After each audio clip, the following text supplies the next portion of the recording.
কোরিয়ানরা চায় না এটা আপনি জানুন। 151 কোটিরও বেশি মানুষ আজ ঘাড়ের কালচে দাগ নিয়ে ভীষণ দুশ্চিন্তায় ভুগছেন। মুখ যতই পরিষ্কার হোক না কেন, ঘাড় কালো থাকলে পুরো লুকটাই নষ্ট হয়ে যায়। আর এই কারণেই কোরিয়ানরা কখনোই এই ঘরোয়া নেক হোয়াইটেনিং গোপন ট্রিক্স প্রকাশ করে না, যেটা ব্যবহার করলে ধীরে ধীরে ঘাড় পরিষ্কার হয়ে যায়, উজ্জ্বল হয় আর চাঁদের মতো ব্রাইট হয়ে যায়। তাহলে এই ট্রিক্সের জন্য আপনাকে কি করতে হবে? প্রথমে একটি পরিষ্কার বাটি নিন, এর মধ্যে অল্প পরিমাণের টুথপেস্ট যোগ করুন। এখানে আপনি যে কোনো টুথপেস্ট ব্যবহার করতে পারেন। এটা আপনার ঘাড়ে জমে থাকা ময়লা, তেল আর মৃত কোষ পরিষ্কার করতে সাহায্য করবে। এরপরে যোগ করুন 1 প্যাকেট কফি। কফি একটা প্রাকৃতিক স্ক্রাবারের মতো কাজ করে। এতে থাকা অ্যান্টিঅক্সিডেন্ট ত্বককে ফ্রেশ রাখতে সাহায্য করে এবং হালকা স্ক্রাবিং এর মাধ্যমে ডেড স্কিন তুলতে সাহায্য করে, যার ফলে ঘাড় আরো উজ্জ্বল দেখায়। এবার দিয়ে দিন 1 প্যাকেট শ্যাম্পু। এখানে আপনি যে কোনো শ্যাম্পু অ্যাড করতে পারেন আপনার পছন্দ মতো। সবশেষে একটা লেবুর স্লাইস এতে চেপে চেপে দিয়ে দিন। লেবুতে থাকা প্রাকৃতিক সাইট্রিক অ্যাসিড স্কিন ব্রাইটেনিং এ সহায়তা করে এবং কালচে ভাব কমাতে সাহায্য করে। সব উপাদান ভালোভাবে মিশিয়ে একটা পেস্ট তৈরি করুন। এটা মিক্স করতে করতে আরেকটা জিনিস শিখিয়ে দেই, আপনার চেহারা যতই ফর্সা হোক না কেন,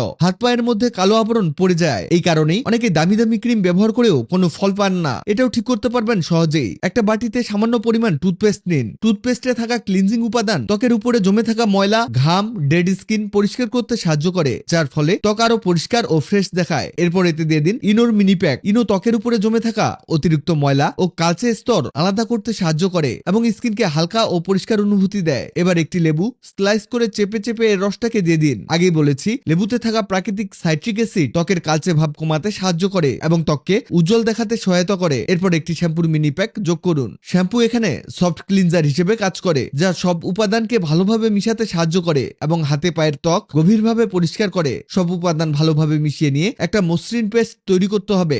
এমন একটা পেস্ট বানিয়ে নিবেন। এই পেস্টটা হাতে ও পায়ে ভালোভাবে লাগিয়ে নিন। 2-3 মিনিট হালকা হাতে মাসাজ করুন এবং এরপর 10 মিনিট রেখে দিন। এরপর পরিষ্কার পানি দিয়ে ধুয়ে ফেলুন। এই স্টেপটা সপ্তাহে 1 থেকে 2 বার ব্যবহার করলেই যথেষ্ট।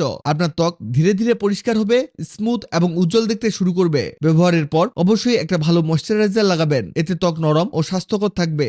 এবার বলি, প্রথমে সেই পেস্টটাকে ঘাড়ে কিভাবে লাগাবেন। এটাকে লাগিয়ে 10 থেকে 15 মিনিট অপেক্ষা করবেন। তারপর হালকা হাতে মাসাজ করে পানি দিয়ে ধুয়ে ফেলবেন। এটাও সপ্তাহে 2 থেকে 3 বার নিয়মিত ব্যবহার করবেন। দেখবেন আস্তে আস্তে ঘাড়ের কালো দাগ পরিষ্কার হতে শুরু করেছে এবং আপনার ঘাড় উজ্জ্বল হতে শুরু করেছে। এটাও ব্যবহারের পর ময়শ্চারাইজার লাগিয়ে নেবেন। ভিডিওটি আপনার কাজে আসবে, তাই দ্রুত খুঁজে পেতে টাইমলাইনে শেয়ার দিয়ে রাখুন। ভিডিওটি ভালো লাগলে লাভ রিঅ্যাক্ট দিন।